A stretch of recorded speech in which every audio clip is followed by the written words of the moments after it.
DiscerningHearts.com presents The Doctors of the Church, the Charism of Wisdom, with Dr. Matthew Bunson. Dr. Bunson serves as the faculty chair of the Catholic Distance University. He is also a senior fellow at the St. Paul Center for Biblical Theology. He is the author or co-author of over 45 books, including the Pope Encyclopedia, the Encyclopedia of Catholic History, the Encyclopedia of Saints, the Encyclopedia of U.S. Catholic History, and Pope Francis. Dr. Bunson serves as a senior contributor for EWTN. The Doctors of the Church, the Charism of Wisdom, with Dr. Matthew Bunson. I'm your host, Chris McGregor.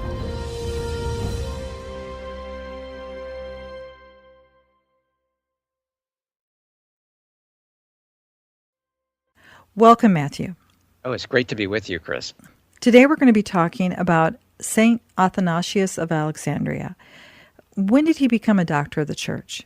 Yeah, St. Athanasius was named a doctor of the Church in 1568 by Pope St. Pius V. In fact, he was named at the same time as St. John Chrysostom, as St. Basil the Great, and also St. Gregory Nazianzus. So he is ranked as one of the great doctors of the Church of the East. When did he actually live and participate in the life of the Church? Well, we know that St. Athanasius was born probably around 298, and he died, traditionally, on May 2nd in 373. A church father and a doctor, and one who has been described as a pillar of the Church. We have in the great history of the Church tremendous figures such as Thomas Aquinas and St. Augustine that we're going to be talking about over the coming weeks. Athanasius emerged in the life of the Church at exactly one of the most critical moments of the Arian heresy, that, as we're going to talk about, called into very question the divinity of Christ. And he stood, therefore, as arguably the greatest champion of orthodoxy, of the Church's authentic understanding of Christ at this pivotal moment in the 4th century. Where is Alexandria located? Alexandria is situated in northern Egypt, right on the Mediterranean.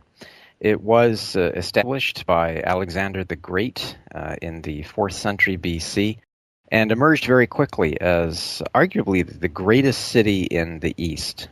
And from a very early time, it developed a Christian community. And out of that community emerged one of the two great schools in the early church for the understanding of Christian theology, the other great city being in Antioch. And this is important because Athanasius was a graduate, so to speak, of the great catechetical school in Alexandria.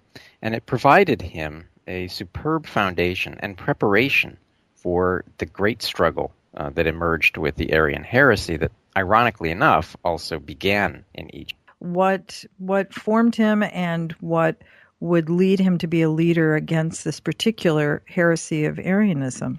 Yeah, well, we know that Athanasius was a native of Alexandria. He was born probably between 296 and 298.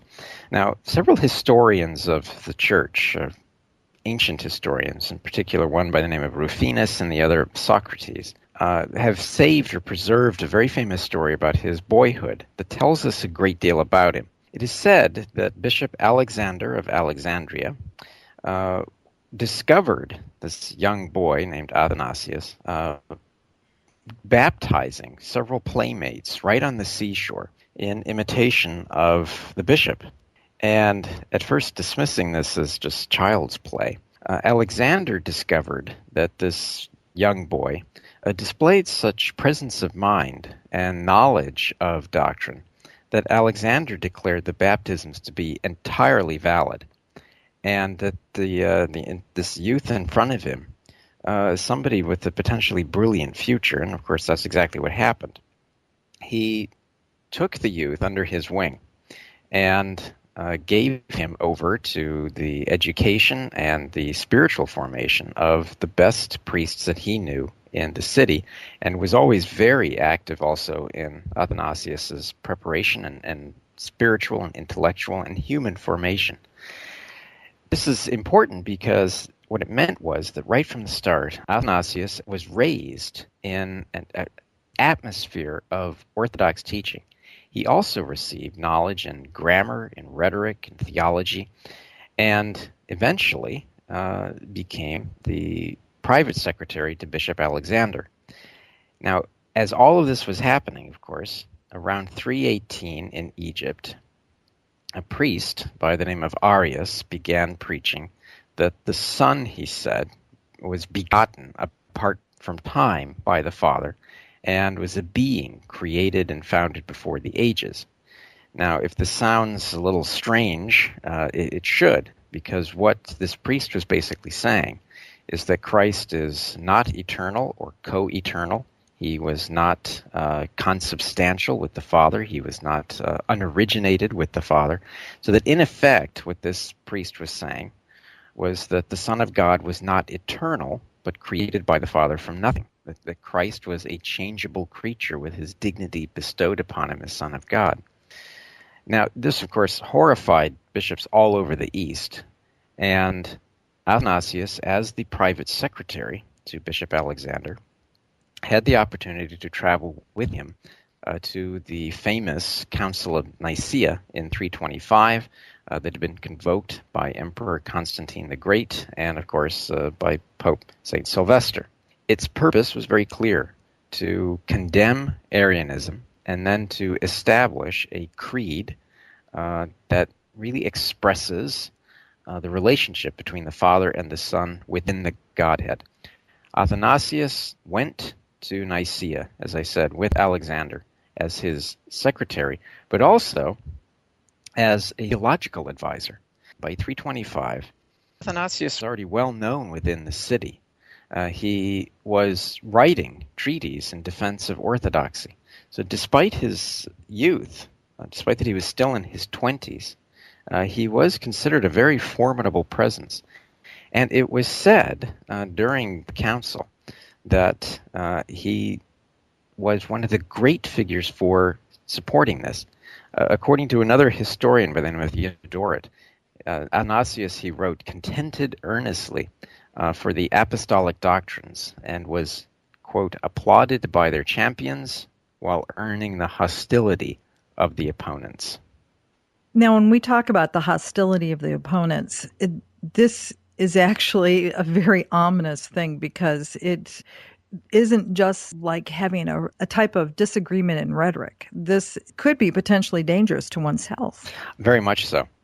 And of course, what happened was that Arianism was condemned, but it soon made a return to power. And the aging Constantine the Great succumbed to the pressure of the Arians within his own court.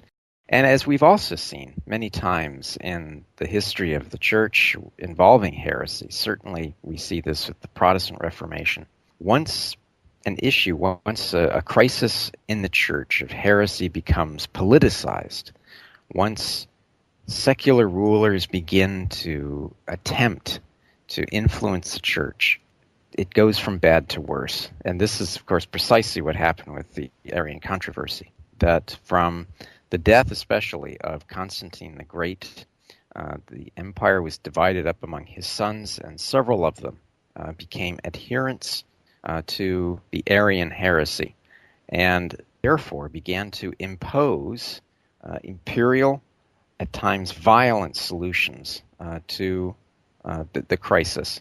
They used soldiers to impose heretical bishops on different sees. They exiled bishops who refused to succumb to heretical doctrines, and unfortunately, Athanasius was going to be one of those. And he returned home after Nicaea and displayed such skill as the private secretary, had earned such a reputation during the council that when Alexander died around 328, Athanasius was very speedily elected to succeed him. Now, this is important again because his election as the Bishop of Alexandria one of the most important sees in the whole of the church, came, as I said, right as the Arians were beginning to regain their ascendancy. And his position in the church in Egypt, and then, of course, in the church in the East, singled him out by the Arians for hostility and for exile. And there was also about him a certain power.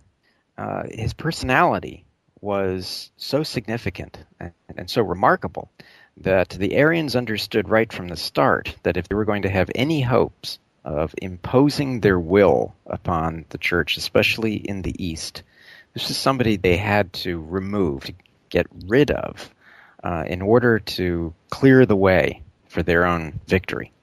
But I say this because there's this wonderful incongruity there, because Athanasius was not a very big man. It is said that he was tiny.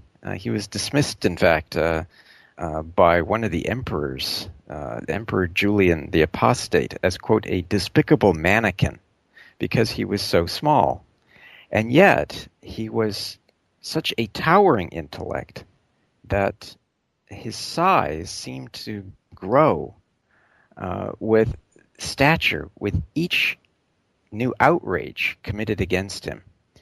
And his will was many, many times the size of his physical form. So during the course of this tumultuous period, what would then occur to Athanasius? Yeah, well, as we've seen, he was the most articulate and the most determined adversary of Arianism. It made him, therefore, as we were also saying, a chief target.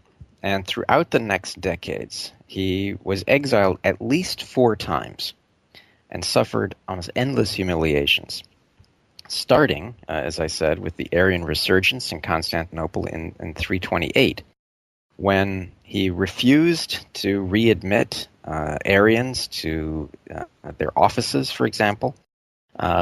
Arians in the court, the imperial court, connived to have him charged with various crimes and improprieties. The outlandish charges included the one that he had somehow not reached appropriate age at the time of his election. But even worse, they said that he had put an Arian bishop to death and had committed sorcery and had even used his dismembered corpse, they said, for evil magic. Goodness. This is the degree to which their hostility went. Now, he was brought before a council at Tyre in 335, but his enemies had already decided his guilt. He knew that this council was simply going to condemn him, probably arrest him, and imprison him. So instead, he fled and made a direct appeal to the emperor. It was denied, however, as the Arians came up with a new lie against him, and that was that he had attempted to interrupt the vital corn supply from Egypt to Constantinople. And therefore, he was exiled to the modern city of Trier for over 2 years. Only with the death of Arius in 336 and then of Constantine in 337 and the emergence of the new co-emperors was he permitted to return. But this was while this was the cause of immense joy in Alexandria, it was short-lived, as he faced exile quickly by the Arian supporting emperor for the East, Constantius II. And here we begin this cycle of exiles and returns as emperors interfering in the life of the church. Some would bring him back, they would die, another emperor would come in, and Athanasius would again be forced to flee. One of the most dangerous times followed the assassination of Emperor Constans in 350, when the Arians once again came to power. He condemned, Athanasius was condemned at councils in Arles and Milan, and then a third banishment was announced to him in the middle of the night on February 8, 356, while in fact he was saying Mass in a church. Soldiers arrived to arrest him, to take him away in chains. And Athanasius continued to say the Mass and then finished an important point that he was trying to make by quoting the wonderful line that his mercy endureth forever. As the soldiers then charged the altar, the crowd entered into such an uproar that it allowed Athanasius to join into the crowd, and in the confusion escaped. And to give an idea of his precarious position, he went into the desert and spent nearly 6 years among the desert monks there. Now, he had known St. Anthony of the Desert. It is said, for example, that he wrote the famous life of St. Anthony of the Desert. But throughout that whole time, he was hunted down like a criminal. His life was always in danger, and soldiers were often sent into the deserts to find him, especially the little communities of monks along the Nile. And it is said that once while being pursued, he knew that the soldiers were near, that they were sailing down the Nile in pursuit of him. So he took a small boat and instead rowed in the opposite direction and actually encountered the soldiers, who did not make the connection that this was the man they were seeking. So they didn't recognize him, but they asked him if he knew where the evil fugitive Athanasius might be found.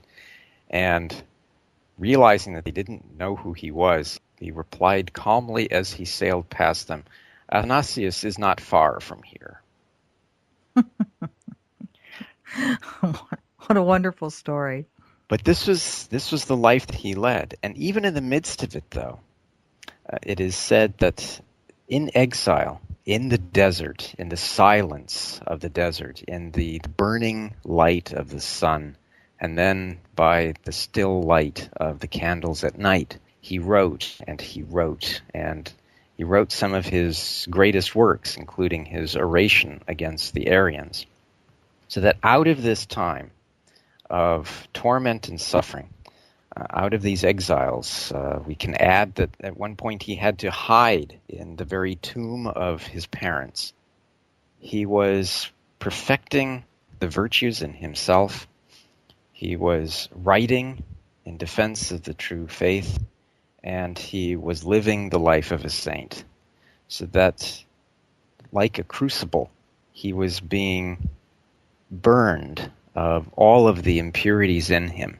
And the experience of his exiles, I think, prepared him really for the triumph of orthodoxy. And when he was able to return at last, after so many years of exile, to the See of Alexandria, he brought with him this profound, even profounder holiness. And the gestures that he made during that time were important not just for the defense of orthodoxy, but for the reunification of the church. For he was very generous to the defeated Arians and used charity, he used love, he used patience and fortitude in putting together what was a severely broken Diocese of Alexandria. We forget that the tactics that the Arians often used included brutality and even assassination and torture to bend others to their will. And there were many who had suffered during this time, but there were many who also repented of their involvement in so terrible a time of heresy. Do you suppose, Matthew, he was so popular with his people because he communicated the message that God was so accessible, that he wasn't that Jesus Christ wasn't a secondary God or something that was, I think it was Pope Benedict XVI that said that he was indeed true God, true man, that he is God with us. And that's, that's such an important thing that touches the heart. Yes, exactly. He wrote, for example, around 318, a treatise on the Incarnation. And he used the phrase that was also adopted by so many other great theologians, including Augustine, that God became man so that man might become God.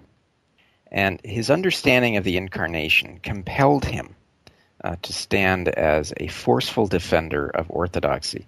But he saw the struggle within the context especially of Christ's redemptive work of salvation, the grace of divine sonship offered through redemption.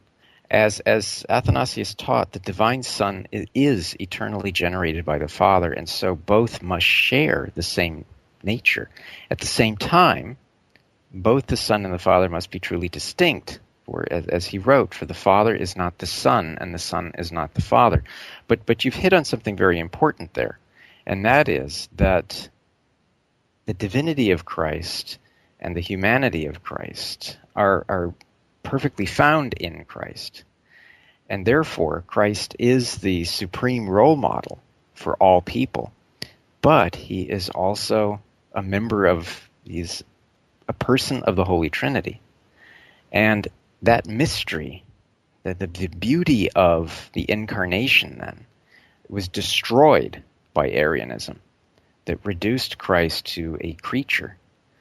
And therefore, the whole magnificence of redemption is destroyed. The harmony of that is destroyed as well. Arianism had wrecked the beauty of the whole of the teachings of the Church, all in the name of trying to understand Christ. And this is one of the aspects that we see with Athanasius, that we're going to see with other doctors of the Church, who are also fathers of the Church from this time, that their work is so vital to us today because they helped to clarify for the Church what the Church truly believes, understands of authentic teachings. Athanasius provided for the Church a powerful, clear understanding of Christ's divinity and his humanity, but above all, Christ's divinity as central to our salvation, but also central to our comprehension of the Incarnation and the Trinity. You spoke of his great holiness, especially that became so apparent after his time in the desert. He would also go on to write about the great desert father, St. Anthony. Mm-hmm. And not to be confused with Anthony of Padua, the Franciscan, but this St. Anthony, many different names, St. Anthony the Hermit, St. Anthony of the Desert. Yes. But this was one who really honed the depths of that contemplation, which brought him in a closer relationship with God through prayer. And Athanasius passed that on, that legacy, that story. It was told because of his work. Yes. There are great sources for the development of monasticism, especially in the West. And Athanasius, I think, stands as one of those pivotal bridges. It is generally believed that he wrote the Vita, or the life of St. Anthony of the Desert. Regardless, Athanasius was somebody who knew Anthony, who extolled the work that he was doing, but who then also made accessible to future generations this incredible experiment of the monks in the desert. And that, of course, captured the imagination of Christians all over the Eastern Empire and then into the West. And in that sense, then, he played, as I said, a role of a bridge between those early monastic communities in the desert, starting with St. Anthony, what was called the Cenobitic life, this monastic life, in which Athanasius himself had participated during his time of exile, making that accessible to those in the West who soon found the attributes of this life so appealing. The solitary encounter with prayer, with God, in the desert, in the cell, in that monastic community. And in that sense, then, we owe a debt to St. Athanasius, not just as one of the great fathers of orthodoxy, one of the great defenders of the authentic teachings of the Church, in helping us understand those teachings more, but also as one of those conduits for the monastic life that became such a hallmark of Christian civilization in the West. And as we're going to see in the coming weeks as we talk about other doctors, the great building blocks for much of Western civilization through the monasteries, through the monastic life. I wish we had more time to explore this incredible doctor of the church, and yet, as you just said, we will see his influence in so many others. What would you say in closing, Matthew, on this particular episode? Yeah, Athanasius for us today, for modern defenders and apologists of the Catholic faith, he is our sure guide. He is a reminder of two important realities. The first is that the truth will triumph if we hold fast to it, even in the face of lies, of danger, of calumny, of humiliation.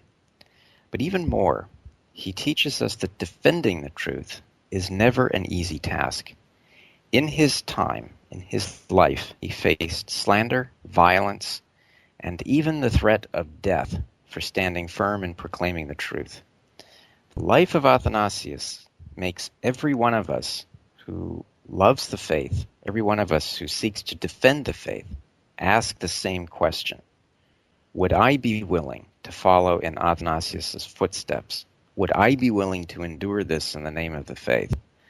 And it's a hard question, but it's one that's worth asking in ourselves.